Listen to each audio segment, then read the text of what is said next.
এর নতুন আরো একটি ক্লাসে আপনাদের সকলকেই স্বাগতম। আজকের ক্লাসে থাকবে পরিসংখ্যান বিষয়ে। আজকের পরিসংখ্যানে আমি ৩ টা বিষয় করাবো। একটা হচ্ছে পোস্টক, মধ্যক এবং সংক্ষিপ্ত পদ্ধতিতে কিভাবে গড় নির্ণয় করবেন সেটা শিখাবো।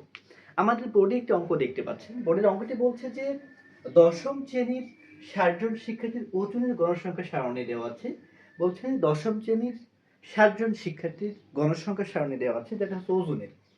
বলছে যে ওজন দেওয়া আছে ৪৬ থেকে ৫০, ৫১ থেকে ৫৫, ৫৬ থেকে ৬০, ৬১ থেকে ৬৫, ৬৬ থেকে ৭০। যেখানে গণসংখ্যা সারণী, মানে গণসংখ্যা সারণী বলতে ওই ক্লাসে বা দশম শ্রেণীর কতজন শিক্ষার্থী আছে ওই শিক্ষার্থীর সংখ্যা।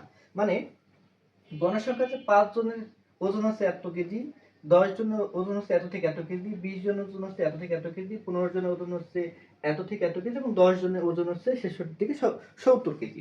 এইটা হচ্ছে গণসংখ্যা সারণী। এই গণসংখ্যা থেকে আমাদের প্রথমে যেটা নির্ণয় করতে হবে, এটা বলছে যে প্রস্রক নির্ণয় করো, মধ্যক নির্ণয় করো এবং সংক্ষিপ্ত পদ্ধতিতে গড় নির্ণয় করো। আমাদের প্রথমে জানতে হবে যে প্রস্রক, মধ্যক এবং সংক্ষিপ্ত পদ্ধতিতে গড় নির্ণয়ের সময় কোন কোন সূত্রগুলো প্রয়োজন। আমরা আগে সূত্রগুলো বলে দিচ্ছি, তারপরে আপনারা অঙ্কের সমাধানে যাব। আমাদের প্রথমে যেটা বলছে যে প্রস্রক, এই প্রস্রক নির্ণয়ের জন্য সূত্র যেটা প্রয়োজন সেটা হচ্ছে L plus F1 by F1 plus F2 into H। এটা হচ্ছে প্রস্রক নির্ণয়ের ফর্মুলা। এরপর আসতেছে কি মধ্যক। মধ্যক নির্ণয়ের জন্য যে ফর্মুলাটা প্রয়োজন সেটা হচ্ছে L plus N by 2 minus FC into H by FM। সংক্ষিপ্ত পদ্ধতিতে গড় নির্ণয়ের জন্য যে ফর্মুলাটা প্রয়োজন সেটা হচ্ছে x বার, সংক্ষিপ্ত পদ্ধতিতে গড়কে প্রকাশ করা x bar equal to a plus summation of f I U i divided n into h। আপনাদের আমি সূত্রগুলো দেখাই দিলাম। এখন এই যে সূত্রের যে মানগুলো আছে বা সূত্রের যে প্রয়োগগুলো আছে, এইগুলো কোনটার মান কি হবে বা কোনটাকে কি বলে, আমি যখন অঙ্ক করাবো অঙ্কের মধ্যে আপনাদের সবগুলো বলে দেব। আপনারা যদি মনোযোগ দিয়ে ক্লাসটি দেখেন তাহলে এই যে পরিসংখ্যানের যে গড়, প্রস্রক এবং মধ্যক, এই অঙ্কের কোনো সমস্যা থাকবে না আশা করি। ১ নম্বরে যে অঙ্কটা বলছে সে অঙ্ক বলছে প্রস্রক নির্ণয় করব কিভাবে। ভাই প্রস্রক নির্ণয় করতে হলে আমাদের যে ফর্মুলাটা ছিল আগে সেটা প্রয়োগ করব। দেখেন প্রস্রক সমান কি? ১ নম্বর অঙ্কের সমাধান। প্রস্রক equal to L plus F1 divided F1 plus F2 into H। এখন আমার কথা হচ্ছে যে ভাই L কি, F1 কি, F2 কি এবং H কি? এই ছক থেকে সরাসরি আমাদের কোনো নতুন কোনো ছক তৈরি করার প্রয়োজন পড়বে না। ছক থেকে বা ওই যে গণসংখ্যার সারণী দেওয়া আছে সারণী থেকে খুব সহজেই সরাসরি আমরা প্রস্রক নির্ণয় করতে পারবো। কিভাবে দেখেন, এই গণসংখ্যা সব থেকে বড় যে গণসংখ্যা দেখেন ৫, ১০, ২০, ১৫, ১০, এর মধ্যে সব থেকে বড় গণসংখ্যা কত? ২০। সব থেকে বড় যে গণসংখ্যাটি হবে সেইখানে আমাদের প্রস্রক শ্রেণী অবস্থিত। কি বললাম? প্রস্রক শ্রেণীর অবস্থান কত? এই প্রস্রক শ্রেণীর অবস্থান হচ্ছে এইখানে যে বড় গণসংখ্যাটি আছে সেইখানে প্রস্রক সব থেকে সর্বাধিক, মানে সব থেকে বড় বা সব থেকে বেশি গণসংখ্যা যেখানে আছে বা শিক্ষার্থীর সংখ্যা যেখানে আছে সেটাই হচ্ছে আপনার প্রস্রক শ্রেণী অবস্থিত। এখন এই প্রস্রক শ্রেণীর কত থেকে কত আছে? ৫৬ থেকে ৬০ এর মধ্যে হচ্ছে আপনার প্রস্রক শ্রেণী অবস্থিত। এই প্রস্রক শ্রেণীর সব থেকে নিম্ন সীমা, এই প্রস্রক শ্রেণীর নিম্ন সীমা কত? ৫৬। এই ৫৬ হচ্ছে এর মান। কি বললাম?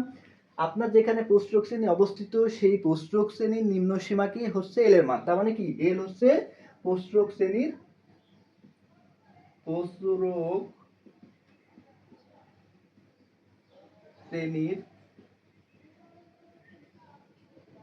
নিম্ন সীমা বা নিম্নমান। তাহলে কত? ৫৬। এল এর মান কত পেয়েছেন? ৫৬।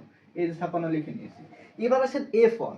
F1 হচ্ছে আপনি যেখানে প্রস্রক শ্রেণী পেয়েছেন ওইখানে একটা গণসংখ্যা ছিল, ওই গণসংখ্যা থেকে পূর্বের যে গণসংখ্যা আছে ওইটা বাদ দিতে হবে। তাহলে কি F1 ইকুয়াল টু প্রস্রক শ্রেণীর গণসংখ্যা, F1 ইকুয়াল টু প্রস্রক শ্রেণীর গণসংখ্যা মাইনাস পূর্বের গণসংখ্যা,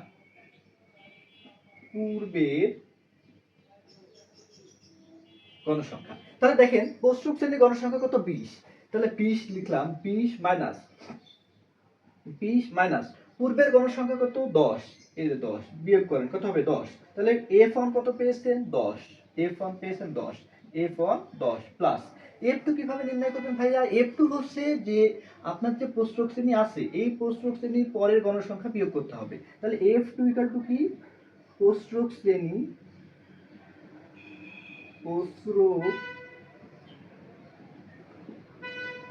শ্রেণীর গণসংখ্যা মাইনাস পরের গণসংখ্যা।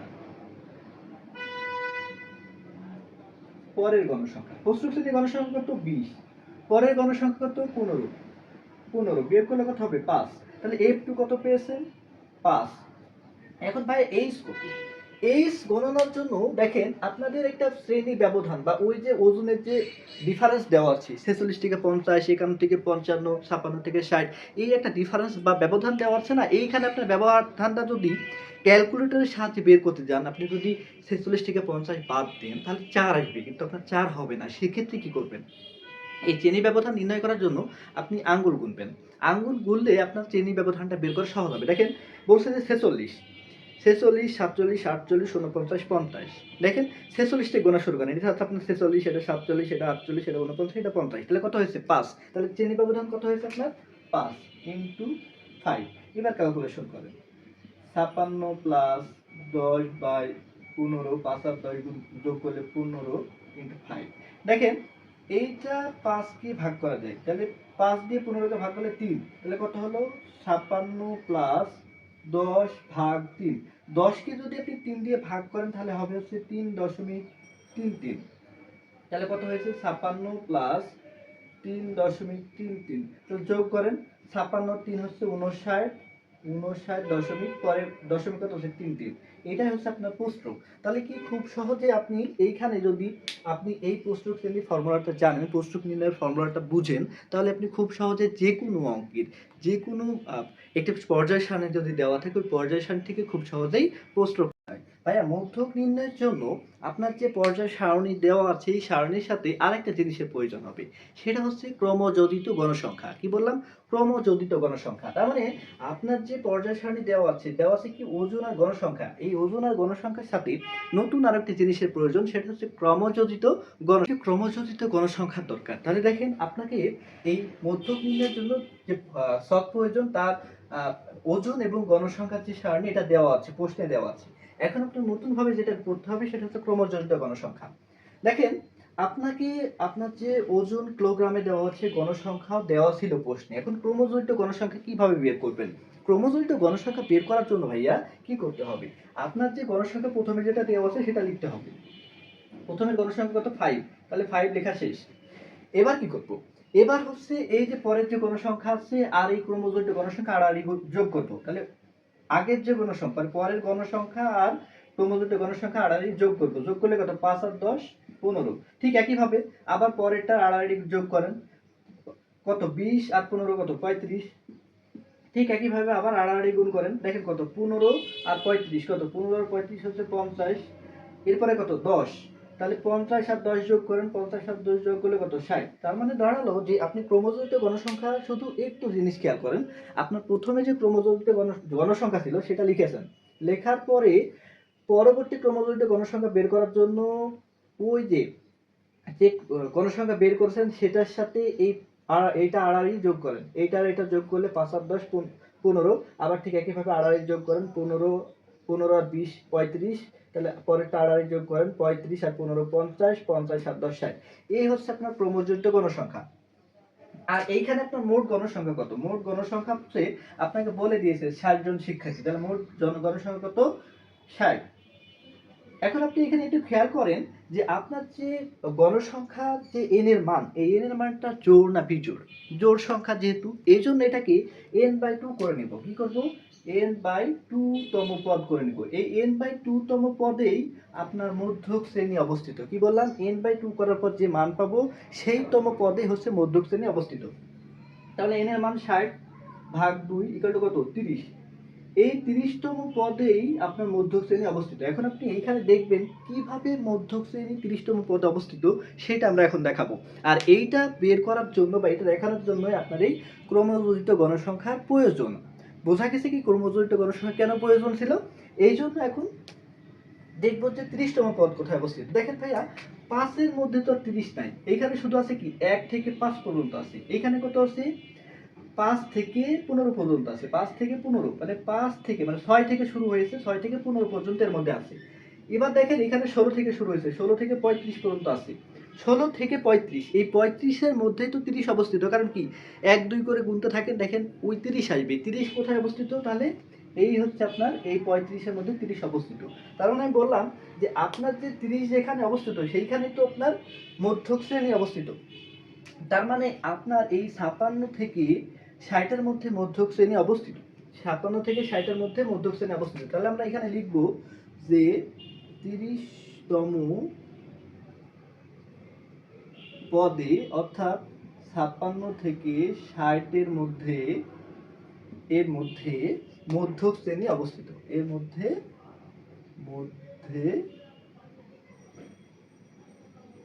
মধ্যক শ্রেণী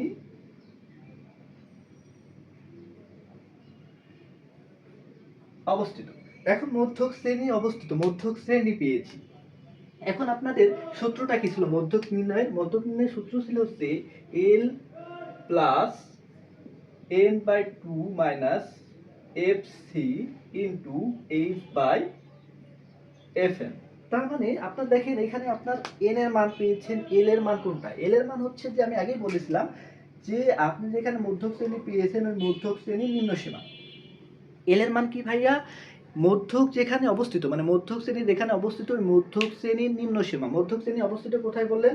যে 56 থেকে 60 এর মধ্যে মধ্যক শ্রেণী অবস্থিত। তাহলে আমরা 56 থেকে 60 এর মধ্যে মধ্যক শ্রেণীর সর্বনিম্ন সীমা কত? 56 এবং 60, 56 আর 60, 56 থেকে 60 এর মধ্যে মধ্যক শ্রেণীর নিম্ন সীমা কত? 56। তাহলে এল এর মান কত পেয়েছেন আপনি? 56। এন এর মান কত পেয়েছেন? 60। এখন লাগবে কি এফসি, এফএম এবং এইচ এর মান।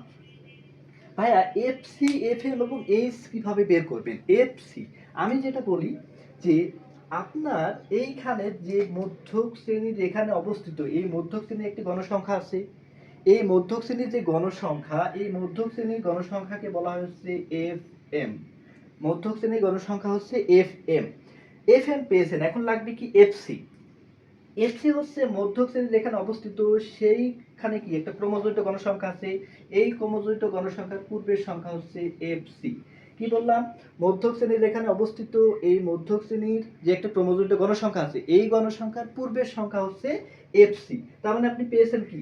এখানে পেয়েছেন এল, পেয়েছেন এফ এম, পেয়েছেন এফসি পেয়েছেন। এখন আপনার লাগবে শুধু হচ্ছে এইচ। ভাইয়া এইচ হচ্ছে শ্রেণী ব্যবধান বা শ্রেণী বিস্তার। মানে যেখানে থেকে শুরু যেখানে শেষ হয়েছে, কোথায় শুরু কোথায় শেষ। 46 থেকে 50, তাহলে 46 শুরু 50 এ শেষ। তার মানে এখন 46 থেকে 50 এর মধ্যে ব্যবধান কত? 46, 47, 48, 49, 50 কত হয়েছে? 46, 47, 48, 49, 50 এর ব্যবধান হচ্ছে কত? 1 2 3 4 5। ব্যবধান পেয়েছি কত? 5। তার মানে এইচ এর মান কত পেয়েছেন আপনি? 5।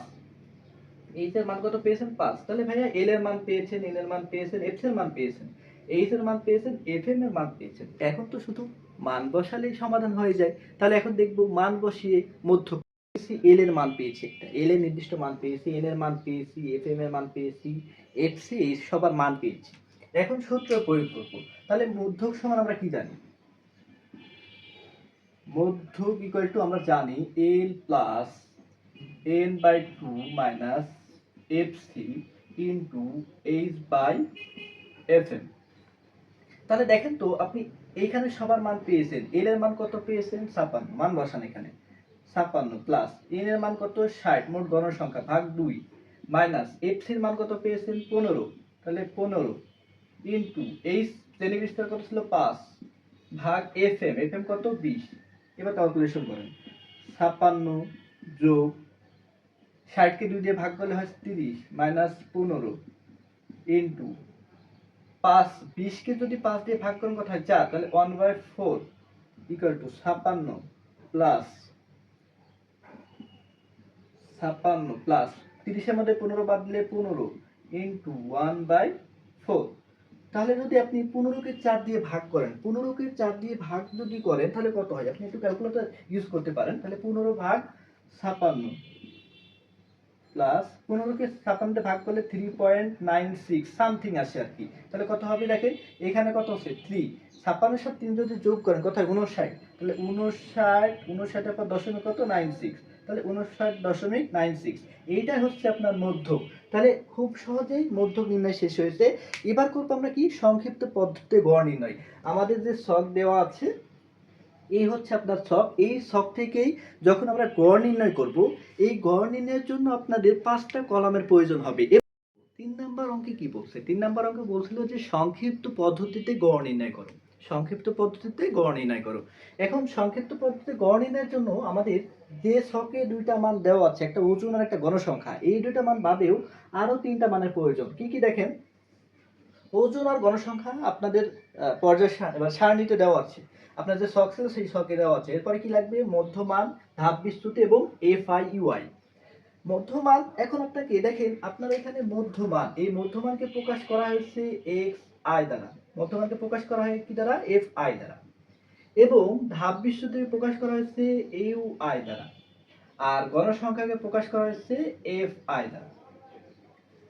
এখন তাহলে আপনার ওজন কত ছিল? ওজন ছিল হচ্ছে 46 থেকে 50, 51 থেকে 55, 56 থেকে 60, 61 থেকে 65, 61 থেকে 65, 66 থেকে 70। গণসংখ্যা কত ছিল? 5, 10, 20, 15, আর একটা কত 10। এখন আপনাদের বের করতে হবে কি মধ্যমান, ধাপ বিস্তৃতি, FIUI। মধ্যমানটা কিভাবে নির্ণয় করবেন ভাইয়া? মধ্যমান নির্ণয় করবেন হচ্ছে আপনার যে শ্রেণী ব্যাপ্তি দেওয়া আছে বা এই যে শ্রেণী ব্যবধান দেওয়া আছে, এই শ্রেণী ব্যবধান দুটো যোগ করবেন, যোগ করার পরে 2 দিয়ে ভাগ করবেন। কি বললাম দেখেন, আপনার এখানে শ্রেণী ব্যবধান কত, 46 থেকে 50, তাহলে 46 আর 50 যোগ করেন, 46 যোগ 50, তাহলে কি করবো 46 যোগ 50, তাহলে 46 যোগ 50 একে ভাগ করব কত দিয়ে, 2 দিয়ে, 2 দিয়ে ভাগ করেন কত হবে 48, তাহলে এখানে কত হয়েছে 48। আবার কি করব পরে 55 যোগ 51 যোগ 55, 51 যোগ 55 একে ভাগ করব কত দিয়ে, 2 দ্বারা, তাহলে কত হবে 53, 53। এরপরেরটা দেখেন, আপনি যদি এখানে একটু জিনিস খেয়াল করেন, দেখেন প্রথমে হয়েছে কত 48, তারপর হয়েছে কত 53, দুইটার মধ্যে কত ডিফারেন্স হয়েছে 5, ঠিক তারপর এই দুটার মধ্যে ডিফারেন্স কত পেয়েছে, ডিফারেন্স হচ্ছে 5। আপনি এইভাবে ডিফারেন্স বের করে কি পরেরটার সাথে আবার 5 যোগ করবেন, তারপরে 5, এভাবে করতে পারেন, কিন্তু আমার কাছে মনে হয় যে আপনি ক্যালকুলেটর যদি ব্যবহার করেন তাহলে সঠিকভাবে করতে পারবেন। এই জন্য যেহেতু আপনার এসএসসি পরীক্ষায় ক্যালকুলেটর ইউজ করতে দিবে, সেক্ষেত্রে আপনি ক্যালকুলেটর ব্যবহার করেই এই অঙ্কের সমাধান করবেন। তারপরে কত হবে 56 যোগ 60, একে যোগ করার পর 2 দিয়ে ভাগ করেন, তাহলে কত হবে 58। তারপরে 61 যোগ 65 কে 2 যোগ করে 2 দিয়ে ভাগ করেন, 2 দিয়ে ভাগ করলে কত হবে 63।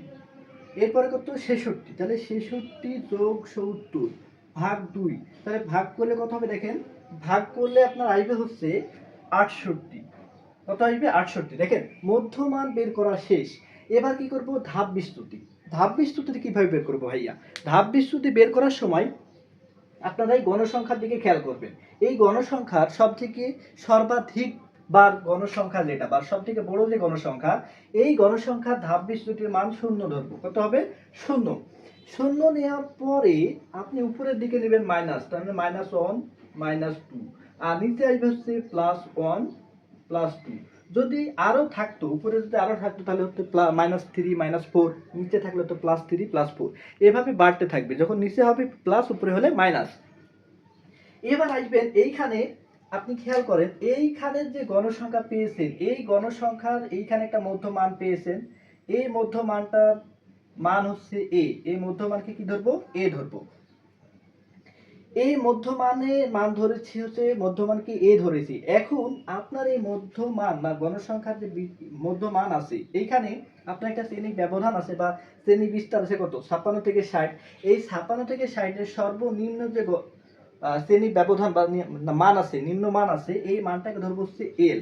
তার মানে কি পেয়েছি, এল পেয়েছি, এ পেয়েছি। এখন আপনি এইখান থেকে দেখেন বের করবেন কি f i u i. F i হচ্ছে কি গণসংখ্যা, ইউআই হচ্ছে কি ধাপ বিচ্যুতি। এই দুটার গুণফল কি বলছে গুণ। তাহলে এফ আই গুণ ইউআই, তার মানে দেখেন 5 আর -2 গুণ করেন, তাহলে গুণ করলে কত হবে 5 দুগুণে 10 -10, 10 একে 10 -10, শূন্যর সাথে গুণ করলে 0, 15 একে 15 +15, 10 দুগুণে 20 +20, গুণ করা শেষ। এবার কি করব ভাইয়া সামেশন করব। সামেশন বলতে কি এটা সামেশন চিহ্ন, মানে ডাব্লু ছিল, ডাব্লুটাকে আপনারা শুধু পাশে দিয়ে লিখতেন, তাহলে কি আছে summation f i into u i equal to, summation অর্থ হচ্ছে যোগ করা, তার মানে এই দুটা যোগ করে এই দুটা যোগ করব, সবগুলো যোগ করলে যে মান পাবো, তার মানে 10 আর 10 যোগ করলে কত 20 -20, কত হয়েছে -20। তার মানে দেখেন 15 আর 20 যোগ করলে কত +35। এখন 35-এর মধ্যে যদি আপনি 20 বাদ দেন তাহলে কত হবে 15। এখন 15 মান পেয়েছেন, সামেশন এফ আই ইউ এর মান কত পেয়েছেন 15। এখন আপনার যে গড় নির্ণয়, এই গড় নির্ণয়ের জন্য যে ফর্মুলাটা প্রয়োজন সেই ফর্মুলা দেখেন আপনার মোট যে গণসংখ্যা, মোট গণসংখ্যা কত, মোট গণসংখ্যা n = 60।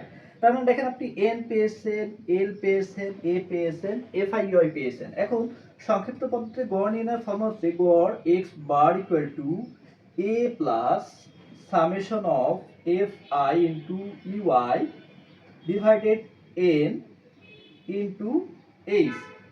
এর হচ্ছে মোট গণসংখ্যা, এইচ হচ্ছে শ্রেণী বিস্তার বা শ্রেণী ব্যবধান, দুইটার মধ্যে যে ব্যবধান, মানে এই যে দেখেন 46 থেকে 50, 51 থেকে 60, 56 থেকে 51 থেকে 55, 56 থেকে 60, এর মধ্যে যে শ্রেণী ব্যবধান, ধরেন 46 থেকে 50, 46 থেকে 50 এর মধ্যে শ্রেণী ব্যবধান কত 46, 47, 48, 49, 50, তার মানে কি হয়েছে 46, 47, 48, 49, 50, শ্রেণী ব্যবধান কত হয়েছে 1 2 3 4 5।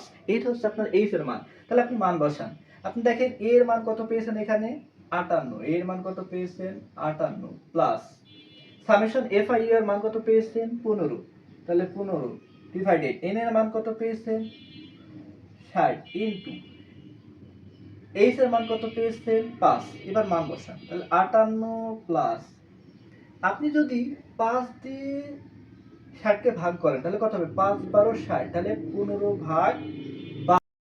এখন আপনি 15 কে 12 দিয়ে ভাগ করেন, 15 ভাগ 12 ইকুয়াল টু কত 1.25, মানে 1.25। তার মানে দেখেন কত হয়েছে এখানে ইকুয়াল টু 58 যোগ 1.25, 1.25। তার মানে দেখেন 58 আর 1 কত 59, 59.25। এটা হচ্ছে আপনার সংক্ষিপ্ত যে গড় ছিল, এই গড় হয়েছে কত 59.25। এইভাবে আপনারা যদি এই অঙ্কগুলো সমাধান করতে থাকেন তাহলে খুব সহজেই আপনারা মধ্যক, প্রস্রক এবং সংক্ষিপ্ত পদ্ধতিতে গড় নির্ণয় করতে পারবেন। আশা করি আপনারা এই ক্লাসটি সম্পূর্ণভাবে মনোযোগ দিয়ে করলে খুব উপকৃত হবেন এবং এসএসসি পরীক্ষা বা নবম দশম শ্রেণীতে যারা আছেন তাদের জন্য খুব উপকারী হবে। ধন্যবাদ।